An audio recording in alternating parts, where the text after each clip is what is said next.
നമസ്കാരം. വാർത്താമഴയിലേക്ക് വിശദമായി. തെരഞ്ഞെടുപ്പ് ചൂടിൽ കേരളം.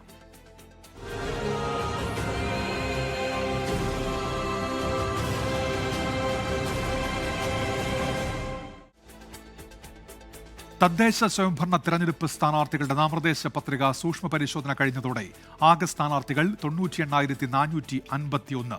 2,261 നോമിനേഷനുകളാണ് സംസ്ഥാനത്ത് സൂക്ഷ്മ പരിശോധനയിൽ തള്ളിയത്.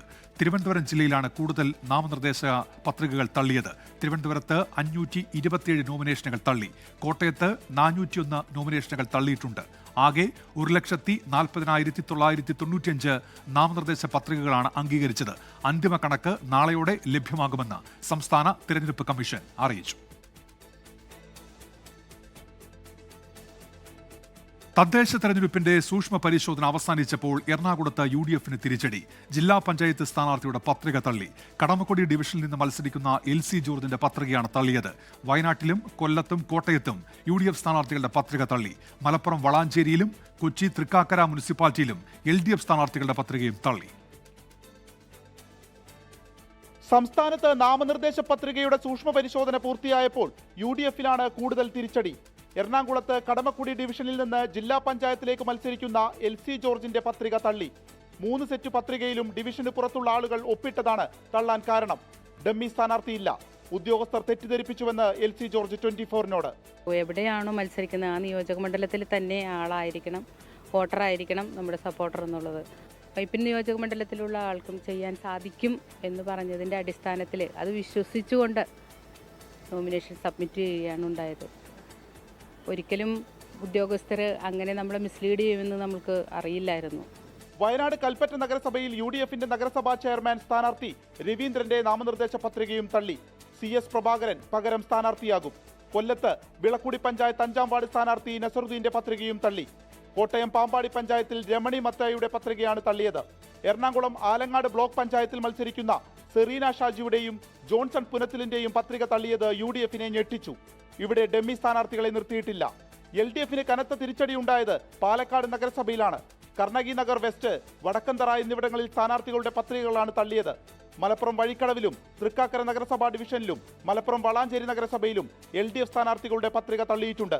അതേസമയം ട്രാൻസ്ജെൻഡർ അരുണിമയുടെയും തിരുവനന്തപുരം ജില്ലാ പഞ്ചായത്തിലെ UDF സ്ഥാനാർത്ഥി ട്രാൻസ് വുമൺ അമേയ പ്രസാദിന്റെയും നാമനിർദ്ദേശ പത്രിക അംഗീകരിച്ചു.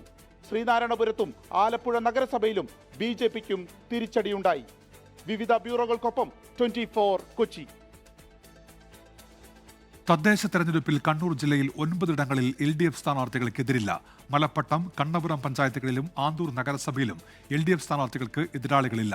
CPIM ഭീഷണി കാരണമാണ് ആന്തൂർ നഗരസഭയിൽ എല്ലായിടത്തും കോൺഗ്രസിന് സ്ഥാനാർത്ഥികളെ നിർത്താൻ പറ്റാതെ പോയതെന്ന് കണ്ണൂർ DCC അധ്യക്ഷൻ മാർട്ടിൻ ജോർജ് ആരോപിച്ചു. മലപ്പട്ടത്തെ റിട്ടേണിംഗ് ഓഫീസറെ മാറ്റണമെന്ന് കോൺഗ്രസ് തെരഞ്ഞെടുപ്പ് കമ്മീഷന് പരാതി നൽകി. കണ്ണപുരം പഞ്ചായത്തിൽ 4ഇടത്താണ് LDFന് എതിരാളികളില്ലാത്തത്. 13-14 വാർഡുകളിൽ UDFും NDയും സ്ഥാനാർത്ഥിയെ നിർത്തിയിട്ടില്ല. 10ാം വാർഡിലെ UDF സ്ഥാനാർത്ഥിയുടെ പത്രിക സൂക്ഷ്മ പരിശോധനയിൽ തള്ളി.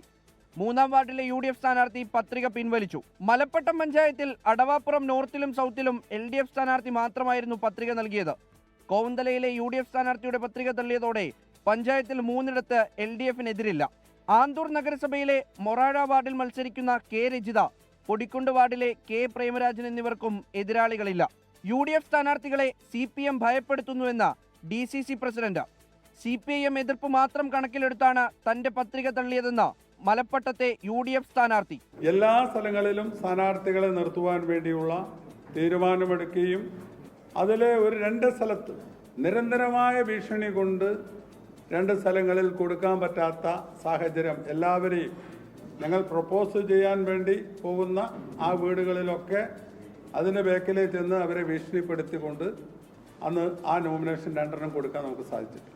കാസർഗോഡ് മടിക്കൈ പഞ്ചായത്തിലെ ബങ്കളം 10ാം വാർഡിൽ LDF സ്ഥാനാർത്ഥിക്കും മംഗൽപാടി പഞ്ചായത്തിലെ 24ാം വാർഡിൽ UDFനും എതിരാളികളില്ല. 24 കണ്ണൂർ.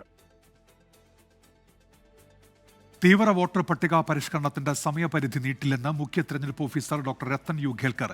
എത്രയും പെട്ടെന്ന് നടപടികൾ പൂർത്തിയാക്കാൻ സാധിക്കുമെന്നും നിശ്ചയിച്ച സമയത്തിൽ മാറ്റമുണ്ടാകില്ല എന്നും പ്രതികരണം. മാനുഷിക പരിഗണന പോലും നൽകാതെ SIR അടിച്ചേൽപ്പിക്കുന്ന രീതിയോട് ഒരു കാരണവശാലും യോജിക്കാൻ കഴിയില്ലെന്ന് CPIM വ്യക്തമാക്കി. പാർട്ടി ഗ്രാമങ്ങളിൽ നിർഭയം പ്രവർത്തനം നടത്താൻ BLOമാർക്ക് സംരക്ഷണം നൽകണമെന്ന് BJP ആവശ്യപ്പെട്ടു. തദ്ദേശ തെരഞ്ഞെടുപ്പ് കഴിയുന്നതുവരെ SIR നടപടികൾ മാറ്റിവെക്കണമെന്ന നിലപാടിൽ ഉറച്ചു നിൽക്കുകയാണ് BJP ഒഴികെയുള്ള പാർട്ടികൾ. കണ്ണൂരിലെ BLO അനീഷ് ജോർജിന്റേത് അസ്വാഭാവികമായ മരണമെന്നും മാനുഷിക പരിഗണന പോലും നൽകാതെ SIR അടിച്ചേൽപ്പിക്കുന്ന രീതിയോട് ഒരു കാരണവശാലും യോജിക്കാനാവില്ലെന്നും CPIM. മാനുഷികമായ പരിഗണന പോലും നൽകാതെ ഇത് അടിച്ചേൽപ്പിക്കുന്ന രീതിയോട് ഒരു കാരണവശാലും യോജിക്കാനാവില്ല. BLOമാർക്ക് ആവശ്യമായ പരിശീലനം ലഭിച്ചിട്ടില്ലെന്നും രാഷ്ട്രീയ പാർട്ടി യോഗം വിളിച്ചതിനു ശേഷം ഞാൻ എന്റെ വഴിക്കേ പോകൂ എന്ന നിലപാടിലാണ് തെരഞ്ഞെടുപ്പ് കമ്മീഷനെന്നും കോൺഗ്രസ്. BLOമാർക്ക് സഫീഷ്യന്റ് ആയിട്ടുള്ള ട്രെയിനിങ് കിട്ടിയിട്ടില്ല. അപ്പൊ CEO പറയുന്നത് എല്ലാ DEOമാർക്കും EROമാർക്കും ഡയറക്ഷൻ കൊടുത്തിട്ടുണ്ട്. പക്ഷെ ഒരാളിനും ഇതുവരെ കിട്ടിയില്ല. തെരഞ്ഞെടുപ്പ് കമ്മീഷൻ പ്രവാസികളുടെ കാര്യം പരിഗണിക്കുന്നു പോലുമില്ലെന്ന് മുസ്ലിം ലീഗ് പ്രതിനിധി അഡ്വക്കേറ്റ് മുഹമ്മദ് ഷാ പറഞ്ഞു. രാഷ്ട്രീയ താൽപര്യം സംരക്ഷിക്കുന്നതിന് സർവീസ് സംഘടനകളെ ഉപയോഗിച്ച് SIRനെ അട്ടിമറിക്കാൻ ശ്രമിക്കുകയാണെന്ന് BJP. ഈ രാഷ്ട്രീയ താൽപര്യം സംരക്ഷിക്കുന്നതിന് വേണ്ടി സർവീസ് സംഘടനകളെ ഉപയോഗിച്ച് SIR അട്ടിമറിക്കാനുള്ള ശ്രമമാണ്.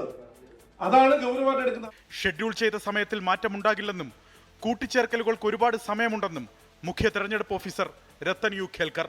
ഇലക്ഷൻ കമ്മീഷനുടെ ഒരു മാൻഡേറ്റ് അനുസരിച്ചിട്ട് കൃത്യമായിട്ട് സമയബന്ധിതമായിട്ട് പ്രൊസീജിയറിൽ എല്ലാ നടപടികളും പൂർത്തിയാക്കിയിട്ട് നമുക്ക് ഒരു എനുമറേഷൻ ഫേസ് പൂർത്തിയാക്കാൻ നമുക്ക് സാധിക്കുമെന്നുള്ളതാണ് നമുക്ക് വിശ്വാസമുള്ളത്.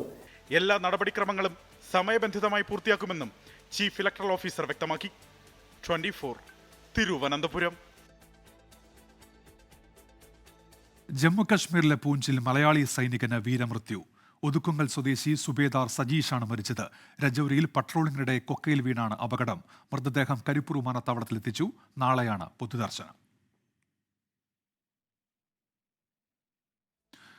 ദുബായ് എയർ ഷോയ്ക്കിടെ ഇന്ത്യയുടെ തേജസ് യുദ്ധവിമാനം തകർന്നു വീണ സംഭവത്തിൽ അന്വേഷണം ആരംഭിച്ച് വ്യോമസേന. വിമാനത്തിന്റെ ബ്ലാക്ക് ബോക്സ് കണ്ടെത്താനായി ദുബായ് ഏവിയേഷൻ അധികൃതരുടെ സഹായം തേടി.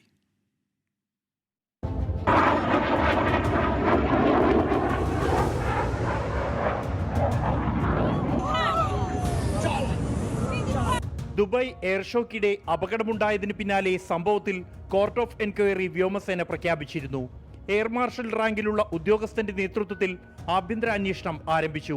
വിമാനത്തിന്റെ ബ്ലാക്ക് ബോക്സ് കണ്ടെത്താനായി ദുബായ് ഏവിയേഷൻ അധികൃതരുടെ സഹായം വ്യോമസേന തേടി. പുറത്തുവന്ന CCTV ദൃശ്യങ്ങൾ അടക്കമുള്ള വീഡിയോകൾ അന്വേഷണ സംഘം വിശദമായി പരിശോധിക്കും. ദുബായ് സമയം ഉച്ചയ്ക്ക് 2:10 വ്യോമാഭ്യാസത്തിനിടെയാണ് അപകടമുണ്ടായത്. നെഗറ്റീവ് G അഭ്യാസം പൂർത്തിയാക്കി മുകളിലേക്ക് ഉയരാൻ ശ്രമിക്കുന്നതിനിടെയാണ് അപകടം.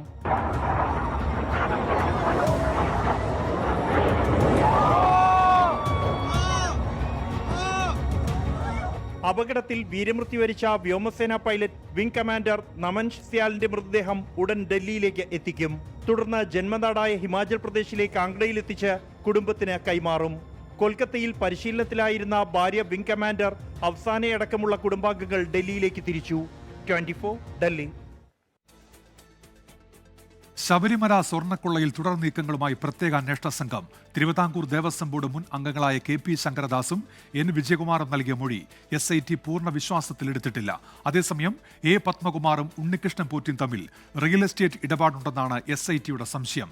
ഇത് വ്യക്തമാക്കുന്ന രേഖകൾ പത്മകുമാറിന്റെ വീട്ടിലെ റെയ്ഡിൽ പിടിച്ചെടുത്തുവെന്ന വിവരമുണ്ട്. പത്മകുമാറിന്റെ ഉടമസ്ഥതയിലുള്ള വ്യാപാര സ്ഥാപനങ്ങളെക്കുറിച്ചും അന്വേഷണം ആരംഭിച്ചു. A പത്മകുമാറിൽ മാത്രം അന്വേഷണം ഒതുങ്ങില്ലെന്നാണ് SIT നൽകുന്ന സൂചന. ദേവസ്വം ബോർഡ് അംഗങ്ങളായിട്ടുള്ള KP ശങ്കരദാസും N വിജയകുമാറും SIT നിരീക്ഷണത്തിലാണ്. എല്ലാം A പത്മകുമാർ മാത്രം തീരുമാനിച്ചതെന്നായിരുന്നു ഇരുവരുടെയും മൊഴി. സ്വർണ്ണപ്പാളികൾ ഉണ്ണികൃഷ്ണൻ പോറ്റിയുടെ പക്കൽ ഏൽപ്പിക്കുന്നതിൽ ദേവസ്വം ബോർഡ് യോഗത്തിൽ തീരുമാനമെടുത്തില്ലെന്നും എന്നാൽ പിന്നീട് ദേവസ്വം മിനിറ്റ്സിൽ കൃത്രിമമായി തീരുമാനമായി വന്നുവെന്നും ഇവർ മൊഴി നൽകിയിരുന്നു. എന്നാൽ ഈ മൊഴി അന്വേഷണ സംഘം വിശ്വാസത്തിലെടുത്തിട്ടില്ല. ഇരുവരെയും തിങ്കളാഴ്ച വീണ്ടും ചോദ്യം ചെയ്തേക്കും. ഉണ്ണികൃഷ്ണൻ പോറ്റിയെ പത്മകുമാറിന് പരിചയപ്പെടുത്തിയവരെ കേന്ദ്രീകരിച്ചും അന്വേഷണം നടക്കുന്നുണ്ട്. ആറന്മുളയിലെ A പത്മകുമാറിന്റെ വീട്ടിൽ നിന്നും പിടിച്ചെടുത്തത് സാമ്പത്തിക രേഖകളാണ്. ഉണ്ണികൃഷ്ണൻ പോറ്റിയുമായി പത്മകുമാറിന് റിയൽ എസ്റ്റേറ്റ് ഇടപാടുകളുണ്ടെന്നാണ് SITയുടെ സംശയം. ഇത് തെളിയിക്കുന്ന റിയൽ എസ്റ്റേറ്റ് രേഖകൾ പിടിച്ചെടുത്തിട്ടുണ്ട്. ഇരുവരും ചേർന്ന് പത്തനംതിട്ടയിൽ ഭൂമിയും വ്യാപാര സ്ഥാപനങ്ങളും വാങ്ങി. അസ്വാഭാവികമായ സാമ്പത്തിക നേട്ടം പത്മകുമാറിന് ലഭിച്ചെന്നും SIT വിലയിരുത്തുന്നു. ദേവസ്വം ബോർഡ് പ്രസിഡന്റായിരുന്ന കാലത്ത് എ പത്മകുമാറിന്റെ വീട്ടിൽ ഉണ്ണികൃഷ്ണൻ പോറ്റി നിത്യസന്ദർശകനായിരുന്നുവെന്നും ചില അവസരങ്ങളിൽ പത്മകുമാറിന്റെ വീട്ടിൽ താമസിച്ചിട്ടുണ്ടെന്നും SIT സ്ഥിരീകരിച്ചിട്ടുണ്ട്. 24 തിരുവനന്തപുരം. ഇനി ശബരിമല വാർത്തയിലേക്കാണ്. ശരണം സന്നിധാനം പവേർഡ് ബൈ രമേശ് RG നല്ലെണ്ണ. ആർജിക്കാം നല്ലൊരു പ്രാർത്ഥനാശീലം. കളർ മങ്ങാത്ത വൃത്തി. Lake roll car shampoo. Sponsored by BLM Kerala, Tamil Nadu, Pondicherry. ശബരിമലയിൽ സ്പോട്ട് ബുക്കിംഗിന്റെ എണ്ണം തീരുമാനിക്കാൻ പ്രത്യേക കമ്മിറ്റി രൂപീകരിച്ചു. ഓരോ ദിവസത്തെയും തീർത്ഥാടകരുടെ എണ്ണം അനുസരിച്ചായിരിക്കും സ്പോട്ട് ബുക്കിംഗ് ക്രമീകരിക്കുക. ദേവസ്വം മന്ത്രി VN വാസവന്റെ അധ്യക്ഷതയിൽ ചേർന്ന യോഗത്തിലാണ് തീരുമാനം. ഓരോ ദിവസത്തെയും സ്പോട്ട് ബുക്കിംഗ് പ്രത്യേക കമ്മിറ്റി നിയന്ത്രിക്കും. ന്യൂനതകൾ പരിഹരിച്ച് ശബരിമല തീർത്ഥാടനം സുഗമമാക്കാനാണ് പമ്പയിൽ മന്ത്രി VN വാസവൻ അടിയന്തര യോഗം വിളിച്ചത്. ഹൈക്കോടതി നിർദ്ദേശത്തിന്റെ അടിസ്ഥാനത്തിൽ ഓരോ ദിവസവും സ്പോട്ട് ബുക്കിംഗിന്റെ എണ്ണം തീരുമാനിക്കാൻ പ്രത്യേക കമ്മിറ്റി രൂപീകരിച്ചു. Police chief coordinator, Sabarimala executive officer, special commissioner എന്നിവർ അടങ്ങുന്നതാണ് സമിതി. നിലവിൽ 18ാം പടിയിൽ 1 മിനിറ്റിൽ ശരാശരി 70 പേരാണ് കയറുന്നത്.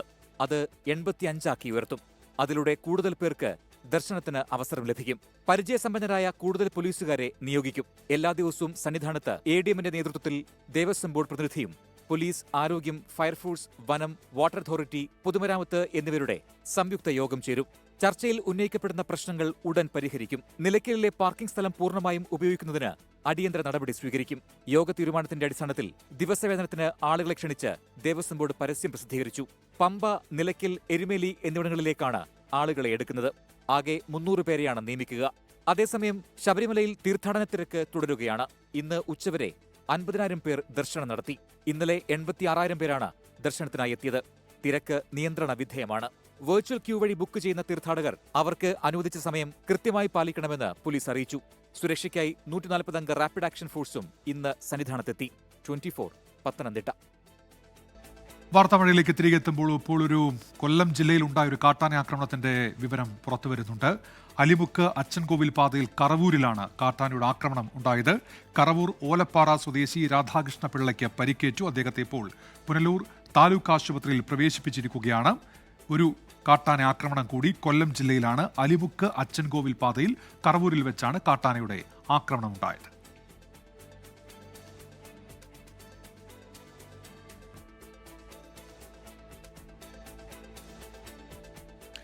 PV അൻവറിന്റെ നേതൃത്വത്തിൽ അനധികൃത ഇടപാടുകൾ നടന്നതായി എൻഫോഴ്സ്മെന്റ് ഡയറക്ടറേറ്റ്.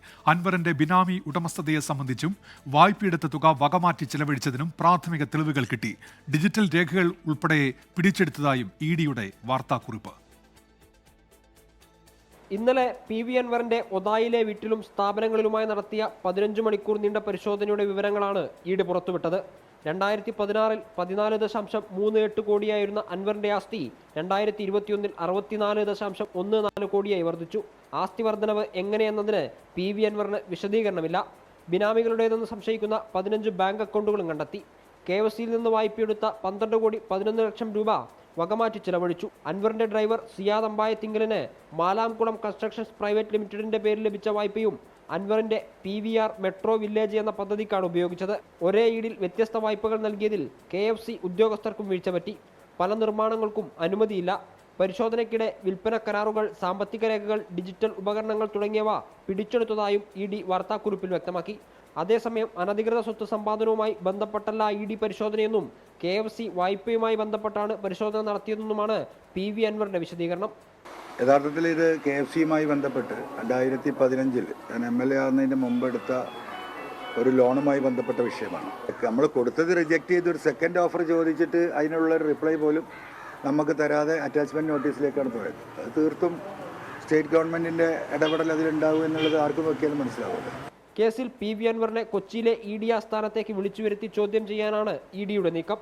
തുടർ അന്വേഷണത്തിന്റെ ഭാഗമായി വിളിപ്പിക്കുമെന്നും രേഖകളുമായി ഹാജരാകണമെന്നും അന്വേഷണ സംഘം അൻവറിനോട് ആവശ്യപ്പെട്ടിട്ടുണ്ട്. 24 മലപ്പുറം.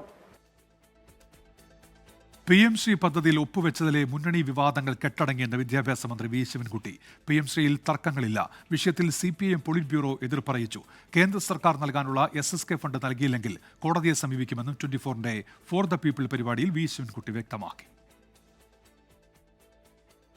തദ്ദേശ തെരഞ്ഞെടുപ്പിൽ ഇടതുപക്ഷ സർക്കാരിന്റെ വികസന പ്രവർത്തനങ്ങൾ വോട്ടായി മാറുമെന്ന് പറഞ്ഞു തുടങ്ങിയ വിദ്യാഭ്യാസ മന്ത്രി വി ശിവൻകുട്ടി PM ശ്രീയിലെ ചോദ്യങ്ങൾക്ക് പ്രസക്തിയില്ലെന്നാണ് പറഞ്ഞത്. PM ശ്രീ വിവാദത്തിൽ മുന്നണിക്കുള്ളിലെ അസ്വാരസ്യങ്ങൾ അവസാനിച്ചുവെന്നും ഇനി വിഷയം ചർച്ച ചെയ്യാനില്ലെന്നും പറഞ്ഞു. PM ശ്രീ വിവാദം പോളിറ്റ് ബ്യൂറോയിൽ ചർച്ചയായി. PB എടുക്കുന്ന തീരുമാനമാണ് അവസാന വാക്ക്. പോളിറ്റ് ബ്യൂറോ ആണല്ലോ ഞങ്ങളുടെ പാർട്ടിയെ സംബന്ധിച്ചിടത്തോളം ലാസ്റ്റ് വേർഡ് പറയേണ്ടത്. പ്രത്യേകിച്ച് ആശയപരമായുള്ള പ്രശ്നങ്ങളിലും താത്വികപരമായ പ്രശ്നങ്ങളിലും ലാസ്റ്റ് വേർഡ് പറയേണ്ടത് പോളിറ്റ് ബ്യൂറോയാണ്. പോളിറ്റ് ബ്യൂറോ ഏത് വിഷയങ്ങളെ സംബന്ധിച്ചിടത്തോളം PM ശ്രീ എന്ന് മാത്രമല്ല ഏത് വിഷയങ്ങളെ സംബന്ധിച്ചിടത്തോളം പോളിറ്റ് ബ്യൂറോ പറയുന്ന അഭിപ്രായം തന്നെയാണ് അവസാനത്തെ വാക്ക്. അക്കാര്യത്തിൽ ഒരു സംശയമില്ല. PM ശ്രീയിൽ ഒപ്പിട്ടത് രാഷ്ട്രീയ തന്ത്രമാണ്. കേന്ദ്രം 340 കോടിയിലധികം രൂപ SSK ഫണ്ടായി നൽകാനുണ്ട്. അത് കിട്ടിയില്ലെങ്കിൽ കോടതിയിൽ പോകും. വിദ്യാഭ്യാസ അവകാശ നിയമം ഉണ്ടല്ലോ, ആ നിയമം കോടതി ഇടപെടുമല്ലോ. തീർച്ചയായും കോടതി പോയാൽ നമുക്ക് കിട്ടുമെന്നുള്ള ഒരു പ്രതീക്ഷയുണ്ട്. ശബരിമല സ്വർണ്ണക്കൊള്ളയിൽ A. പത്മകുമാർ അടക്കം തെറ്റ് ചെയ്തിട്ടുണ്ടെങ്കിൽ ശിക്ഷിക്കപ്പെടണമെന്നും അവരൊന്നും പാർട്ടിയിലുണ്ടാകില്ലെന്നും വി ശിവൻകുട്ടി പറഞ്ഞു. News desk 24. നേരത്തെ സൂചിപ്പിച്ച വാർത്തയുടെ വിശദാംശങ്ങളിലേക്ക്. കൊല്ലം അലിമുക്ക് അച്ചൻകോവിൽ പാതയിൽ കാട്ടാനയുടെ ആക്രമണത്തിൽ ബൈക്ക് യാത്രികന് പരിക്കേറ്റു. കറവൂർ ഓലപ്പാറ സ്വദേശി രാധാകൃഷ്ണ പിള്ളയ്ക്കാണ് പരിക്കേറ്റത്. വിശദാംശങ്ങളുമായി സുജിത്ത് ഇപ്പോൾ ചേരും. അതിനു മുൻപ് ഒരു പ്രതികരണത്തിലേക്ക്. ഇത് ആന താഴെ നിൽക്കുമായിരുന്നു. ഞാനല്ല ശ്രദ്ധിച്ചല്ലേ, മരം നിൽക്കുന്നതുകൊണ്ട് കറക്റ്റ് കാണാൻ പറ്റത്തില്ലല്ലോ. അതല്ല, സന്ധ്യ ആയില്ലേ, സന്ധ്യ ആയതുകൊണ്ട് കാണാനും പറ്റില്ല. വണ്ടിക്ക് പെട്ടെന്ന് റോട്ടിലല്ല ഉണ്ടോ. അപ്പോൾ വണ്ടി എടുത്തിട്ട് ചെന്നപ്പോൾ ആന ചാടി കയറി മേൽ റോഡിലോട്ട് വന്ന് എൻ്റെ ഒരൊറ്റ തട്ടായിരുന്നു. ഞാൻ ബൈക്കിൽ വരുമായിരുന്നു. ബൈക്കിൽ നിന്ന് ഞാനും കൂടെ അങ്ങ് ഓടയ്ക്കകത്ത് പോയി. പിന്നെ അതുവഴി വന്ന് 2 ബൈക്കുകാർ എന്നെ പിടിച്ച് ബൈക്കും മേലിൽ കയറ്റിയിട്ട് എന്നെ ചെക്ക് പോസ്റ്റ് കൊണ്ടിട്ട് അവരവിടെ പോയി സ്പോട്ട് പോയി കണ്ടിട്ട് ചെക്ക് പോസ്റ്റ് വന്ന് എന്നെ അവർ ഹോസ്പിറ്റലിൽ കൊണ്ടുവന്നത്. വിവരങ്ങളുമായി സുജിത് സുരേന്ദ്രനാണ് ഇപ്പോൾ ചേരുന്നത്. സുജിത്ത്, ഇതെപ്പോഴായിരുന്നു കാട്ടാനയുടെ ആക്രമണം ഉണ്ടായത്? വിവരങ്ങൾ. ഉമേഷ്, ഇന്ന് വൈകിട്ട് 7:30 കൂടിയാണ് വീട്ടിലേക്ക് ബൈക്കിൽ മടങ്ങുകയായിരുന്ന രാധാകൃഷ്ണനെ കാട്ടാന തട്ടിയിട്ടത്. അപ്രതീക്ഷിതമായി ഉണ്ടായ ആക്രമണത്തിൽ ഓടയിലേക്ക് രാധാകൃഷ്ണൻ തെറിച്ച് വീഴുകയുമായിരുന്നു. പിന്നീട് ഈ ആന കാട്ടിലേക്ക് കയറി പോവുകയും ചെയ്തു. ഈ സമയം ഇതുവഴി വന്ന ഇരുചക്ര വാഹന യാത്രികരാണ് രാധാകൃഷ്ണനെ സമീപത്തെ ഫോറസ്റ്റ് ഓഫീസിലേക്ക് എത്തിച്ചത്. അവിടെ നിന്നും വനം വകുപ്പിന്റെ പെട്രോളിംഗ് വാഹനത്തിലാണ് വനംവകുപ്പ് ഉദ്യോഗസ്ഥർ രാധാകൃഷ്ണനെ പുല്ലൂർ താലൂക്ക് ആശുപത്രിയിലേക്ക് എത്തിച്ചത്. ഇപ്പോൾ അപകടം നടന്ന ഈ ഭാഗത്തുകൂടി നിരന്തരം കാട്ടാനയുടെ ശല്യമുള്ള പ്രദേശമാണെന്നാണ് പ്രദേശവാസികൾ അടക്കം പറയുന്നത്. ഇത്തരത്തിൽ ആന പതുങ്ങിയിരുന്ന ആക്രമിക്കുന്നതും പതിവാണെന്നും പറയപ്പെടുന്നുണ്ട്. ഏതായാലും ഇപ്പോൾ രാധാകൃഷ്ണന്റെ നില ഭേദപ്പെട്ടിരിക്കുകയാണ്. ആശുപത്രിയിൽ ചികിത്സയിലാണ് ഉള്ളത്. ഉന്മേഷ്. സുജിത് സുരേന്ദ്രനാണ് വിവരങ്ങൾ നൽകിയത്. പൂജ ബമ്പർ ലോട്ടറി ടിക്കറ്റിൽ 12 കോടി രൂപയുടെ ഒന്നാം സമ്മാനം പാലക്കാട് വിറ്റ ടിക്കറ്റിന് എസ് സുരേഷ് വിറ്റ JD 545542 എന്ന നമ്പറിനാണ് ഒന്നാം സമ്മാനം. ഭാഗ്യശാലിയെ കണ്ടെത്തിയിട്ടില്ല. മാതൃകാ പെരുമാറ്റച്ചടം നിലനിൽക്കുന്നതിനാൽ ഔദ്യോഗിക ചടങ്ങുകളില്ലാതെയായിരുന്നു നറുക്കെടുപ്പ്. പാലക്കാട് വിറ്റ JD 545542 എന്ന ടിക്കറ്റിനാണ് ഒന്നാം സമ്മാനം ലഭിച്ചത്. ഒന്നാം സമ്മാനത്തിന് അർഹമായ നമ്പർ JD 545542. 3 ആഴ്ച മുൻപാണ് സമ്മാനാർഹമായ ടിക്കറ്റ് വിറ്റുപോയതെന്നും ടിക്കറ്റ് എടുത്തത് പ്രദേശവാസികളിൽ ആരെങ്കിലും ആകാനാണ് സാധ്യതയെന്നും കിങ് സ്റ്റാർ ലോട്ടറി ഉടമ പറഞ്ഞു. 100% പാലക്കാട് തന്നെയാണ്. പാലക്കാട് ആരോ ഒരു ചില്ലറ വിൽപ്പന ഇവിടെ വന്നു. 22-ാം തീയതിയാണ് ടിക്കറ്റ് ഇട്ടിരിക്കുന്നത്. റീറ്റെയിലിൽ ചില്ലറ വിൽപ്പനയിലൂടെ ടിക്കറ്റ് പോയിരിക്കുന്നത്. എന്തായാലും പാലക്കാടുള്ള ആരോ ഒരു വ്യക്തിക്കാണ്. അത് യാതൊരു മാറ്റമില്ല. 2ാം സമ്മാനമായി 1 കോടി രൂപ വീതം ഓരോ പരമ്പരയ്ക്കും, 3ാം സമ്മാനമായി 5 ലക്ഷം രൂപ വീതം 10 പേർക്കും ലഭിച്ചു. കൂടാതെ 4ാം സമ്മാനമായി 3 ലക്ഷം രൂപ വീതം 5 പരമ്പരകൾക്കും, 5ാം സമ്മാനമായി 2 ലക്ഷം രൂപ വീതം 5 പരമ്പരകൾക്കും ലഭിച്ചു.